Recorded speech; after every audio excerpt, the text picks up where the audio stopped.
Science के professor हैं, लेकिन मैं उतनी ये बात अभी नहीं कर पाऊंगा क्योंकि वही तो बहुत बड़ा बंडल है, बड़ी समस्या है। मैं कुछ उल्लेख तो जरूर करूँगा, लेकिन जो कुछ उपयोगी है, जो आपके कक्षा कक्ष में आपके विद्यार्थियों के लिए, आपके खुद के लिए जो उपयुक्त है, उपयोगी है, शायद पैराटेबल भी है, ऐसा मैं रखने की कोशिश करूँगा। लेकिन मैं जब नई शिक्षा नीति आई उसके साथ साथ एक जो WHO ने एक जो विजन डॉक्यूमेंट अभी डिक्लेयर किया है, वो मैं थोड़ा आपको जरूर बताऊंगा, क्योंकि कोविड के काल से हम गुजरे हैं या गुजर रहे हैं। कोविड के बाद जब दुनिया को पता चल गया कि उनके हाथ में स्वास्थ्य व्यवस्था है ही नहीं, और किसको पता चला? WHO को पता चला।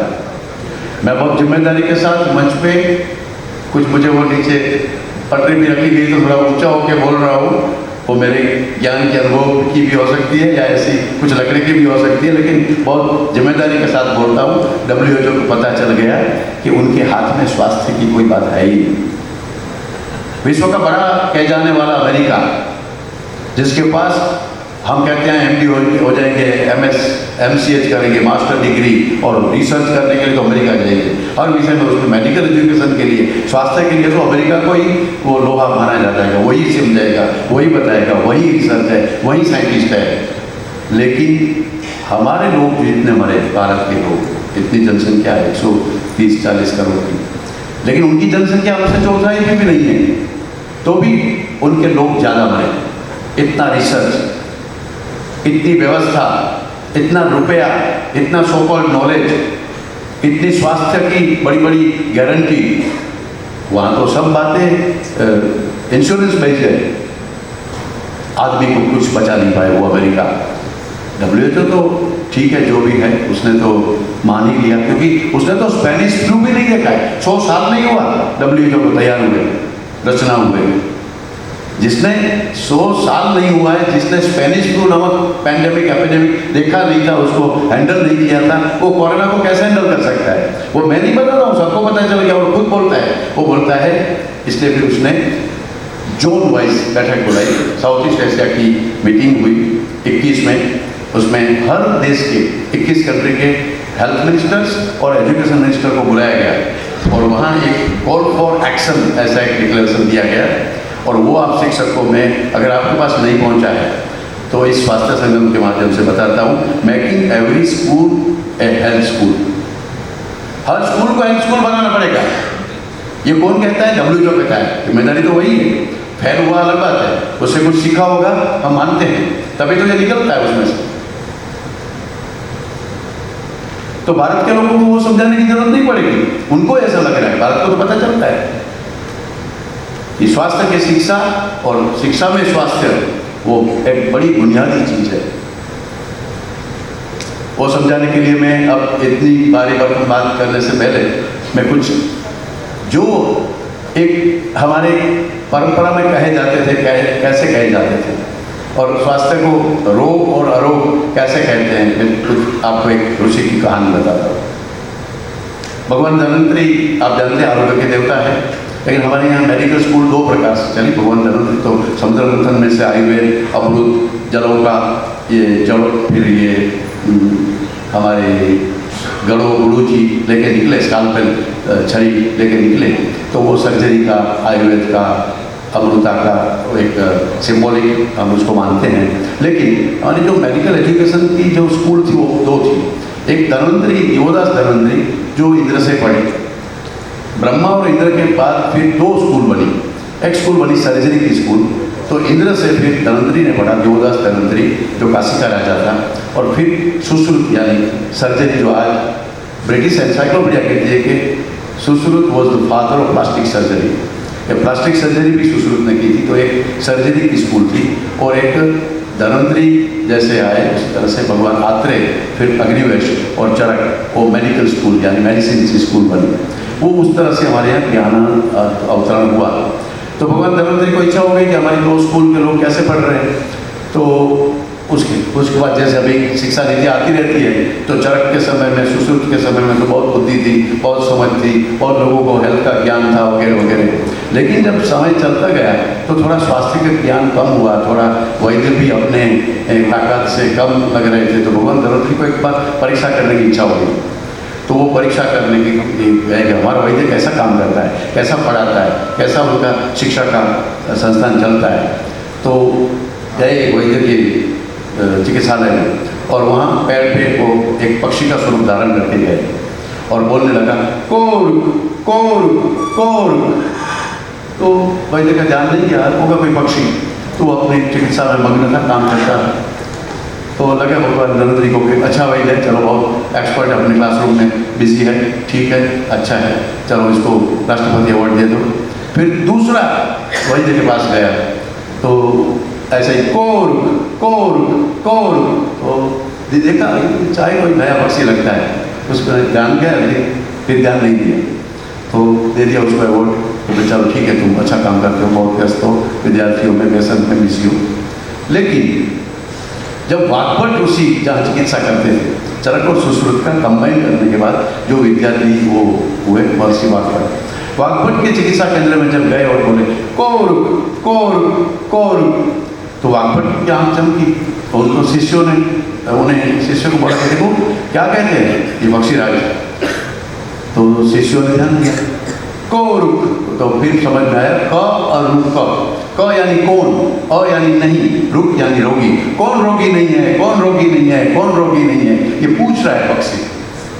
वाग्भट को भी पता चला और वाग्भट अच्छा टीचर है तो टीचर का भी जवाब नहीं देता। इंस्पेक्टर आता है तो स्टूडेंट्स को पूछता है कि टीचर कैसा पढ़ाता है, उसके लिए तो आता है इंस्पेक्टर, स्टूडेंट्स की एग्जाम लेने के लिए नहीं आता।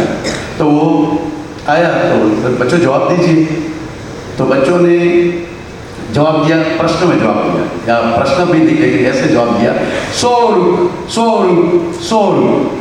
तो प्रश्न का जवाब भी कुछ प्रश्न जैसा ही अटपटा लगा। स और रुका, वो रोगी नहीं है, वो रोगी नहीं है, वह रोगी नहीं है, स यानी वह।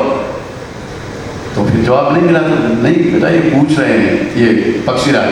तो बच्चों ने बताया हितभुक मितभुक ऋतभुक। जो हितकारी भोजन करता है, भूख यानी खाना, जो हितकारी भोजन करता है अपनी तासीर के हिसाब से खाता है वो कभी बीमार नहीं होता। मितभुक जो 2 न्यूला कम खाता है, 2 bites less, पेट ठूस ठूस कर नहीं खाता है, डाइनिंग टेबल पे बैठ कर नहीं खाता है, वो है मितभुक, वो कभी रोगी नहीं होता। और ऋतुभुक ऋतु के हिसाब से खाएगा, वो कभी रोगी नहीं होता। धन्यवाद। तो ये बात हमारे यहाँ थी, हम इसको समझते थे। मेरे दादा जो पुलिस इंस्पेक्टर थे, मेरे पिताजी शिक्षक तो नहीं थे लेकिन शिक्षा व्यवस्था में थे, सीनियर क्लार्क थे। वो जो बोलते थे मैं वही नहीं था तभी से मैं सुन के आया हूँ और आज भी खड़ा है। आज मैं मेरे विद्यार्थी और पब्लिक को भी समझाता हूँ, सुनाता हूँ, जो आपने भी सुना होगा। आपके दादा भी दादी वही ज्ञान आपको देते हो कि याद कितना है पता नहीं, मैं याद दिलाने का मेरा सौभाग्य समझूँ था।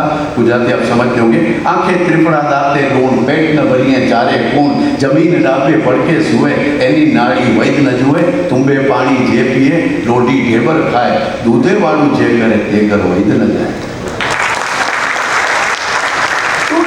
ऐसी जीवन शैली थी हमारी। आज जो क्राइसिस है क्या है? अमेरिका क्यों हार गया, अमेरिका क्यों थक गया? एक छोटे से वायरस को पकड़ नहीं पाया। 31 दिसंबर को तो वायरस पकड़ा गया 19 को, इसलिए कोविड-19 बोलते हैं। लेकिन 11 फरवरी तक उसका नामकरण नहीं कर पाए दुनिया के वायरोलॉजिस्ट। तो इसी ज्ञान में तैरना है हमको, उस ज्ञान में बह जाना है जिसमें 1000 लोग मर गए। परमाणु भेदेन अपरिसंख्य, चरक ने बताया कि ऐसी छोटी छोटी बातों में मत घुसो, ये तो बहुत सूक्ष्म है। अतीन्द्रियत्वात्, वो अतीन्द्रिय है, सूक्ष्म है, इसलिए रिडक्शनिस्ट थियरी में मत जाओ। आपके सामने जो बैठा है बोले की जो નથી છે પરમેશ્વર પોતે અજાણ્યોને આંગળો અડગો રહીને ગોતે, સાચું નામ સાહેબનું જૂઠું નથી જરાય, ભાન કે આને ભજી ले तो भारे काम થાય। आपके सामने जो बैठा है वो जो धरती है उसको ठीक करो। बड़ी बड़ी बातें करने से, वीडियो कॉन्फ्रेंसिंग करने से फिर आप लेक्चर देते रहेंगे और आपके पास जो मरीज बैठा है उसको आपने ठीक नहीं किया और ठीक किया, व्याधि उपरी हो, व्याधि बहुत ही उत्तर कालज है। एक व्याधि ठीक करने लगे और आपने दूसरा व्याधि कर दिया आपकी दवाई से, वो तो स्वास्थ्य नहीं है। समदोष समाग्निश्च समधातु मनक्रिय प्रसन्नात्मा मनेन्द्रिय स्वस्थ इति उच्यते। WHO को व्याख्या 3 बार, अभी 75 साल में 3 बार हेल्थ की डेफिनेशन बदलनी पड़ी है और भी बदलेगी जब तक वो भारत नहीं आएगा, आयुर्वेद नहीं सीखेगा, हमारे स्वास्थ्य का नहीं सीखेगा। तो समदोष वातपित्त कफ दोष और सत्व रजत तमस दोष, ये सम होने चाहिए। सम यानी क्या, वो अभी विषय नहीं है, वो स्वास्थ्य की शिक्षा का विषय है, तो मैं अपने आप को रोकूंगा, लेकिन आप मूल भावना समझ गए होंगे। वातपित्त कफ समान होना चाहिए, सम दोष समान निश्चय। अरे भूख लगनी तो चाहिए। हमारे एक प्रेम जी भाई करके थे, वो हमारी शाखा में आते थे, हमारे 100 नगर कार्यवाही। तो हम पूछते हैं कभी हमारे भोजन के लिए आते थे, मुझे कितने रोटी खासो, तो ये बेज रोटी होटल, वो आर्मी में थे, तो MES में थे, तो बेज रोटी ना बे वेट कितनी रोटी वो खा जाएगी, क्योंकि वो पचती थी उनको। तो अग्नि आप कितना खाओगे वो मैटर नहीं करता, आपका पचन तंत्र कैसा है, पचन कैसा होगा। बादाम के ऊपर कितना भी लिखा होगा आपका न्यूट्रिशन वैल्यू ये है, इतनी कैलोरी है, लेकिन आपको बचेगा तासीर के हिसाब से खाओ यार। बादाम तो है, बादाम के गुण होंगे। मोड़ो मोगरी ने दही सांच पची नहीं, क्यों नहीं, वो मैं नहीं समझा पाऊंगा अभी इस माहौल में, इस वातावरण में। मेरी जिम्मेदारी इतनी नहीं है, लेकिन ज्ञान तो आकर्ष करूंगा ही कि मुड़ो सांझ पची न खवाए, दही कोई दिशा में सांझे नहीं खवाए। मेरी निधि ये जानती, मेरी स्टूडेंट है कि दही को अभिसंधि बोलते हैं, शाम को दही खाने से कैसे हार्ट अटैक आता है वो समझा पाएंगे। लेकिन आपको वो बस हम हमारे एक विद्यात्मक वाक्य थे, ये नहीं करना। क्यों नहीं करना, तो आओ बैठो तो समझाएंगे। तो और जीवन व्यवस्था ऐसी थी, हम उस तरह से ही जीते थे, सुबह से लेकर रात तक। हमारी जो दिनचर्या थी, दिनचर्या, रात्रिचर्या, ऋतुचर्या, जो आज हम सितंबर महीने में जो कर रहे हैं वो दिसंबर में नहीं करेंगे, और वो मार्च में नहीं होगा। उस तरह से खाना नहीं होगा, पीना नहीं होगा। भारत तो यही व्यवस्था का देश है। जब हम चिक्की खाएंगे तब सांकड़ी खाएंगे, तिलगुड़ खाएंगे तब हम श्रीखंड नहीं खाएंगे, और श्रीखंड खाएंगे तब हम दूसरा कुछ नहीं खाएंगे। वो हमारी व्यवस्था है, ऋतु के हिसाब से खाना है, तो बीमार नहीं होंगे कभी। ये हमारे स्टूडेंट्स को बताना पड़ेगा। विद्या भारती के लोगों ने हर ऋतु का नाश्ता का वो बनाया है, मेरे पास हमने दिया है। विद्या भारती के स्कूलों में चलता है कि बच्चों का नाश्ता ऋतु के अनुसार होना चाहिए। कपड़े का जो डिजाइन है वो हर ऋतु के अनुसार होना चाहिए। क्लासरूम की रचना, व्यवस्था, बैठने का तरीका वो भारतीय होना चाहिए। वो हमारे बॉडी को, माइंड को सेट करने के लिए होना चाहिए। नीचे क्यों बैठना वो कौन समझाएगा, वो वैद्य भी होगा और शिक्षक भी होगा, वो समझाएगा। और शिक्षक को तो खुद को समझना ही पड़ेगा कि मेरुदंड सीधा रहेगा तभी आपका नॉलेज अंदर उतरेगा। जैसे उभे उभे पानी नहीं हुए, उभे उभे बनाए नहीं, बाकी पर बनाए पानी क्यों न, वो अलग अलग बातें हैं। तो हमारी स्वास्थ्य और शिक्षा इतना दूर चले गए। हम शिक्षा में इतना ध्यान दे रहे हैं, देना ही चाहिए, लेकिन साथ साथ वो बच्चा एक जीवंत है। वो 7 बजे से मेरे पास कभी बच्चे आते हैं, उसकी माँ कहती है कि साहब मैंने पेट में दुखे છે, तो कई स्कूल में बने છે, तो ये सत्य साहब तो 7:30 ने 5 ने पेट में दुखे છે। हाँ सर, तमने क्यों खबर पड़ी है, तो तब स्कूल का टाइम होता है, क्योंकि स्कूल में जाने का आनंद नहीं है। एक लड़की मेरे पास आई, आप टीचर याद रखिए, खास करके महिला टीचर। एक रिद्धि करके एक लड़की आई जिसको एपिलेप्सी हो गई 9th स्टैंडर्ड में, नहीं उस समय तो 8 में थी, 8 में या 7 में थी। वो लड़की आई, वो अचानक स्कूल में बेहोश हो गई। तो फिर ले गए उसको हॉस्पिटल में, बेहोश हो गई, न्यूरोलॉजिस्ट के पास ले गए। उसने उसको पता था कि जानी सर के पास जाएंगे, शायद हम इतनी न्यूरोलॉजी और MRI करना और ये दवाई खाना करना चाहिए कि नहीं, पर पूछ ले। और आई तो फिर मैंने पूछा उसको, उसी दिन वो 7वीं या 8वीं में आई थी, तब उसको मेंसेस स्टार्ट हुआ था। वो डर गई, क्या करना मुझे समझ नहीं पा रही थी, इसलिए बेहोश हो गई थी। एक बच्चे को उसका स्कूल में यूरिनल रिपेयर हो रहा था, तो वो यूरिनल जाने में मुश्किल था, बहुत दूर जाना था, और वो नहीं कर पाया, तो उसको बच्चे को स्टोन हो गया। वो 3-4 महीने तक चलता था। ये बातें मैं कर रहा हूँ, आपको लगता है, लेकिन आप टीचर हो, आपका कंसर्न बच्चे के हेल्थ के साथ सीधा है। 5-6 घंटा आपके पास रहता है, और फिर उसको फॉलोअप जो माँ बाप भी आपके थ्रू करता है।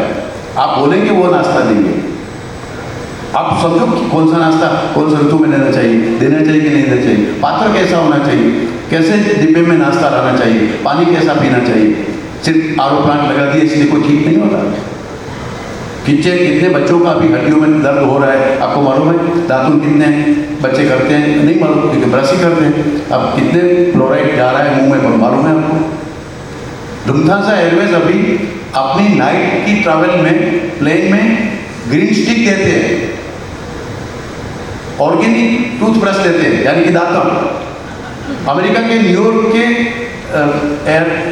एयरवेज में आपको एक कियोस्क में 9 सिलिंग का दातुन मिलेगा। कियोस्क में से आप 9 सिलिंग डालो तो दातुन। दुनिया समझ रही है, हम लोग भूल गए। हमारी जो जीवन शैली थी, हमारी जो व्यवस्था थी आरोग्य की, सहज थी। डॉक्टर बनेगा तब सीखेगा, वो तो होता ही नहीं। हमारे तो हर व्यक्ति को स्वस्थ रहना चाहिए। शरीर में आध्यात्मिक करो, धर्म साधन। जिस तरह से भगवान कृष्ण और अर्जुन का संवाद था, सर्वधर्मान् परित्यज्य मामेकं शरणं व्रज, ज्ञान योग, कर्म योग, अध्यात्म योग, संन्यास योग सब सिखाया। अर्जुन और कंफ्यूज हो गया। तब फिर कृष्ण भगवान ने बोला कि सब छोड़ दिया। 18वें अध्याय में बोला कि सर्वधर्म, सब वे ऑफ लाइफ या जो भी फिलोसॉफी छोड़ दी, मामेकं शरणं व्रज, मेरे पास आ जा। अग्निवेश ऋषि ने अपने आत्रेय के संवाद के बाद यही लिखा है कि सर्वधर्मान् परित्यज्य। दूसरी लाइन लिखी है शरीरम अनुपालय, सब छोड़ के शरीर का पालन करो। मैं कभी भी गाँव में जाता हूँ और उसको पूछता हूँ कि भाई जब आपको कब खाना, कितना खाना, वो ज़्यादा समझ में ना आए न्यूट्रिशन वैल्यू क्या है, तब 2 ही बात याद रखो कि जाओगे ना जब तो जाना। जब आपको लगे कि टॉयलेट जाना है, नहीं जाना है, ऐसे मन में लगता है तो जाना चाहिए। खाओगे ना तो नहीं खाना। आपको बड़ी भूख लगी हो, कड़ाके की भूख लगी हो तो ही खाओ। टाइम हो गया, रिसेस हो गया, लंच का टाइम हो गया, ये नहीं होता, बॉडी में नहीं चलता। ठीक है, उसको रिदम में लाना पड़ेगा। एकादशे द्वौ कुर्यात् भजनम अभोजनम च।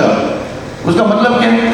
वो जापान का साइंटिस्ट जिसको अभी नोबेल पारितोषिक मिला, उसने समझाया एकादशी को 2 काम करो, भजन करो और अभोजन करो। 15 दिन में 14 दिन तक तो आपने बहुत खाया, लेकिन एक दिन खाली रखो आपके पेट को, अभोजन करो और भजन करो, यानी मन को भोजन दीजिए। आपने जो 14 दिन नहीं दिया, मन का भोजन, कीर्तन, श्रवण, भजन, निधिध्यासन, चिंतन, उसको भजन, उसका भोजन नहीं दिया आपने और शरीर को भोजन दिया, तो बॉडी को खाली रखो, तो उसको कहते हैं ऑटोफेजिया। ऑटोफेजिया का जो सिद्धांत है अभी जापान के साइंटिस्ट ने दिया, उसको नोबेल पारितोषिक मिला। और हम एकादशी करते हैं तो क्या करते हैं? अब करते भी नहीं हैं और हंसी उड़ाते हैं। तो हमारी जीवन शैली में आरोग्य भरा हुआ है, हमको वो समझना पड़ेगा।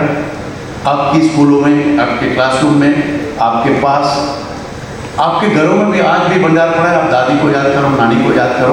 हमारे यहाँ आहार द्रव्य, औषध द्रव्य अलग नहीं था। बीमार हुए और डॉक्टर के पास जाना, वो हमारे यहाँ परंपरा थी ही नहीं। आप बिल्कुल समझिए, मैं थोड़ी देर में आपको 1-2 एग्जाम्पल में आपको समझा दूंगा, यानी कि आपको याद करा दूंगा। जिस गाँव से खाखरा बनता है, रोटली बनती है, पूरी बनती है, थेपला बनता है, वेडमी बनती है, लापसी बनती है, चूरमा बनता है, हलवा बनता है, सीरा बनता है, उसी गेहूँ, वो आहार द्रव्य है, वो न्यूट्रिशन ठीक है। लेकिन जब आपको कहीं फोड़ा होता है, फुंसी होता है, एब्सिस होता है, तो आप उसी गेहूँ के रोट में सेंधा नमक डाल के, हल्दी डाल के, गर्म करके उसकी पॉलिश लगाओगे तो आपका फोड़ा फुंसी ठीक हो जाएगा। तो हमारे यहाँ एंटीबायोटिक नहीं लेनी पड़ती थी। आहार द्रव्य, औषध द्रव्य एक ही है। डेली आपके फूड में आप एंटीबायोटिक लेते ही थे। अगर एंटीबायोटिक शब्द आपको जचता है तो आप हल्दी डालते हैं, आप राई का छोका लगाते हैं, तो वही था। हल्दी हम थोड़ी थोड़ी लेते ही थे, तो हमको रोग ही नहीं आता था, हमारा कफ बैलेंस ही रहता था। लेकिन जब बहुत खांसी हो गई, बहुत गले में खराश हो गई, तो हल्दी बड़ी मात्रा में 1 चम्मच लेके आप गर्म पानी के साथ दे दीजिए। जो हम इतनी चुटकी डालते थे रसोई में हल्दी, उसके बजाय 1 चम्मच। तो आहार द्रव्य और औषध द्रव्य हमारा एक ही है। और गंभीर बीमारी के बाद ही वैद्य का रोल है। तो आप अपने कक्षा कक्ष में, आप अपने खुद के लिए, आपके परिवार के लिए, आप वो ज्ञान, जो ज्ञान हमारी परंपरा का है, आपकी दादी नानी का है, हमारा आहार द्रव्य ही औषध द्रव्य है। कभी भागवताचार्य ने मुझे पूछा, उन्होंने कोई भागवत का एक्सकर्म पढ़ा, वो प्रश्न में आपको नहीं पूछूंगा, जो प्रश्न मुझे पूछा कि भाई कोई एक द्रव्य से ही रोग हुआ तो उसी द्रव्य के अर्थांतर से उसको ठीक होता है, वो मुझे समझाओ। ये भागवत में लिखा है, मुझे समझ में नहीं है, और तुलसीदास ने भी लिखा है। तो मुझे आश्चर्य लगा कि एक द्रव्य से रोग होता है, उसी द्रव्य के रूपांतर से, उसी द्रव्य से ही रोग ठीक हो जाता है। तो मुझे अच्छा है, तब मुझे याद आ गया कि बहुत दूध पीने से या दूध नहीं पचेगा तो डायरिया होगा, तो दूध के अर्थांतर से, दही से डायरिया ठीक हो जाता है। वो भागवत में लिखा है। हम जब जाते थे स्कूल में, परीक्षा में, या कहीं इंटरव्यू देने के लिए, या कहीं बाहर हम जाते हैं, तो दादी कहती है शकल ठीक है, चले दही ले। वो क्यों लेते हैं? कि हम जाते हैं ट्रैवल, हम भयातिसार, आयुर्वेद में बताया है डायरिया के 5 प्रकार, उसमें एक है शोकातिसार और भयातिसार। तो डर लगता है, कुछ फियर कॉम्प्लेक्स से इंटेस्टाइन की पेरिस्टाल्सिस मूवमेंट न्यूरोलॉजिकल बढ़ जाती है, तो डायरिया हो जाता है भय से। तो भय ना लगे परीक्षा का, इंटरव्यू का, नए स्थान का, तो उसके पहले आप दही लेके जाओ तो आपको डायरिया होगा ही। तो ऐसी छोटी बातें तो हमको वो समझना पड़ेगा कि गाय के दूध का क्या महत्व है। हम भूल गए, हम डिब्बे में आ गए, कोठरी में आ गए, बच्चों को मालूम ही नहीं कि गाय दूध देती है। तो हमको वो समझना पड़ेगा कि वही आहार द्रव्य है। अभी मैं आईकर, अभी पुरुषोत्तम जी आए थे, उसके डिपार्टमेंट का एक बड़ा रिसर्च सेमिनार था, Indian council of agriculture research का। उसमें 4 लोग तो वेटरनरी के और डेयरी के साइंटिस्ट हैं, मैं आयुर्वेदाचार्य था।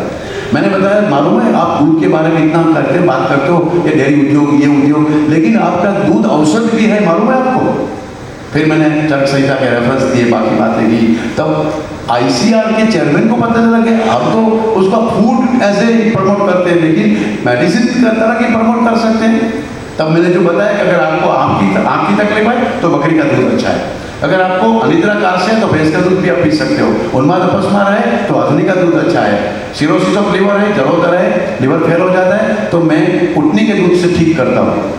तो फिर उस समय शिष्यों ने पूछा आचार्य को कि भाई आपने सब दूध की बात की लेकिन गाय की तो बात नहीं की। तो नहीं, वो बकरी जब बीमार हो, वो उटनी खुद बीमार हो, वो हथनी बीमार हो, इवन आपकी माँ जो हमको दूध पिला के बड़ी करती है उसको भी स्तन्य प्रादुर्भाव न हो डिलीवरी के बाद, तो उन सबको गाय का दूध पिलाओ तो वो सब प्राणी ठीक हो जाते हैं। गाय का दूध तो अमृत है, वो दूध की से नहीं आता, लेकिन मालूम ही नहीं, देसी गाय और जर्सी में अंदर मालूम नहीं, A1 A2 मिल्क क्या है पता नहीं। और हम लोग ग्लूकोज टॉलरेंस की चर्चा करने लगे हैं, वेगान की चर्चा करते हैं। तो स्वास्थ्य क्षेत्र में बड़ा क्योस है, आपके बच्चों के पास वो आना मत दीजिए, आप दीवार बन जाइए। भारत का जो ज्ञान है, भारत का जो आयुर्वेद है, भारत की जो जीवन शैली है, खास करके स्वास्थ्य संदर्भ में मैं कहता हूँ, वो बड़ी महान है। मुझे इस समय अच्छा लग रहा है कि आपके साथ ये बात करने का, क्योंकि आपके बच्चे अगर साइंस करेंगे और आपके यहाँ तो यही चलता होगा कि भाई डॉक्टर बनिए, नीट की परीक्षा आपकी, सबको डॉक्टर ही बनना है, तो फिर तो अच्छी बात है, बीमार कोई नहीं रहेगा तो भारत तो सुजलाम सुफलाम हो जाएगा। लेकिन ये नहीं होता, और वो मेडिकल एजुकेशन जो प्री क्लिनिकल, पैराक्लिनिकल और क्लिनिकली पढ़ाता है, जो हेल्थ के बारे में कभी होता है, health and family welfare department, लेकिन उसमें हेल्थ का एजुकेशन है ही, बीमारी का ही है। तो आपको वो समझना पड़ेगा कि ये अमेरिका वाली या वेस्टर्न जो फिलोसॉफी है मेडिकल की, वो कितनी भी प्रगत होगी, कितनी भी टेक्नोलॉजी वाली होगी, लेकिन जो सिद्धांत है व्यक्ति का समदोष समाग्निश्चय समधातु बलक्रिय प्रसन्न आत्मा मन और इंद्रिय भी प्रसन्न हो, ऐसी स्थिति करने वाली ये शिक्षा, उसके वाहक हम हैं, उसको हम ठीक करने वाले हैं। ये प्रोटीन, विटामिन, मिनरल्स, ये कैलोरी कब खत्म हो जाएगा पता नहीं चलेगा, क्योंकि उनके पास पैरामीटर ही छोटे हैं। मैं कहता हूँ अमेरिका अभी चड्डी पहनता है, 3रे स्टैंडर्ड में है, मुझे नहीं मालूम है। जब पता चलेगा कि एक ही चीज एक आदमी खा सकता है, दूसरा नहीं खा सकता, तब वो न्यूट्रिशनल वैल्यू खत्म हो जाएगी। पावर का आज कहते हैं हॉर्स पावर, हॉर्स पावर उनके पास बुल नहीं है ना, हम्फ वाला बुल नहीं है, इसलिए उसने ड्राफ्ट पावर में हॉर्स से ज़्यादा पता ही नहीं उसको। वहाँ बहुत टॉरस होता है, जो बुल होता है वो जर्सी बुल होता है, तो उसको हम्फ नहीं होती। आप जैसे गुजरात में खूंद कहीं ठुड्डी कहते हैं, तो वो ड्राफ्ट कर ही नहीं सकता। आपका वो ट्रैक्टर कितना भी हॉर्स पावर का हो, काली जमीन में बारिश के मौसम में जब कुछ जमीन में कुची जाए ત્યારે બે બળદની અમારી કાંકરેજની કે ગીરની આપણી ખેંચીને એ ટ્રેક્ટરને કાઢી દે, એ પાવરની એને खबर नहीं। वो अमेरिका को मालूम नहीं पावर का यूनिट क्या होता है, वो कैलोरी क्या है, वो प्रोटीन क्या है, विटामिन क्या है। वो छोटी छोटी बातों में उलझा, जैसे बच्चा छोटा खिलौना लेके घूमता रहता है, तो माँ को भी अच्छा लगता है। हम देखते हैं तो अमेरिका तो बहुत ये कर रहा है, अपने आदमी को तो बचा नहीं पाए। तो याद रखो, कुर्वन्तो विश्वमार्यम् एतद्देशस्य प्रसिद्धस्य सकाशादग्रजन्मनां स्वं स्वं चरित्रं शिक्षरं पृथिव्या सर्वमानवा। हमारा जन्म इसलिए हुआ है कि हम दुनिया को रोल मॉडल दें, और रोल मॉडल बनाने वाले हम एक बच्चों के लिए रोल मॉडल है। तो हम ख्याल रखें। धन्यवाद।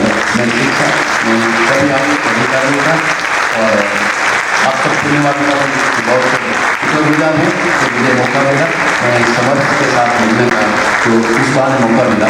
धन्यवाद। नमस्कार।